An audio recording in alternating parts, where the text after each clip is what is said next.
لو جی پاکستانیوں، نواں کٹا کھل گیا جی۔ ٹریفک پولیس کی طرف سے اہم ہدایات جاری کر دی گئی ہیں۔ موٹر سائیکل سوار درج ذیل ہدایات کے اوپر لازمی عمل کریں۔ ان میں سے اگر ایک قانون پر بھی عمل نہیں ہوگا تو آپ کو 5000 روپے جرمانہ تیار رکھنا ہوگا، چاہے آپ کی موٹر سائیکل کہیں پارکنگ میں ہی کیوں نہ کھڑی ہو۔ موٹر سائیکل چلانے کے لیے لائسنس کا ہونا بہت ضروری ہے۔ موٹر سائیکل چلاتے وقت ہیلمٹ لازمی پہنیں۔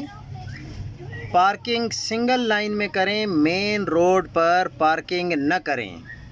موٹر سائیکل کی بیک اور پیچھے ردمہ اور واضح نمبر پلیٹ لگی ہو۔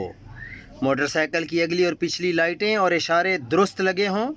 سائیڈ مرر، پیچھے دیکھنے والا شیشہ اور چین کور لگے ہوں۔ سواری کے قانونی نکات پورے کرنے کے لیے 1 ہفتے کا ٹائم دیا جاتا ہے۔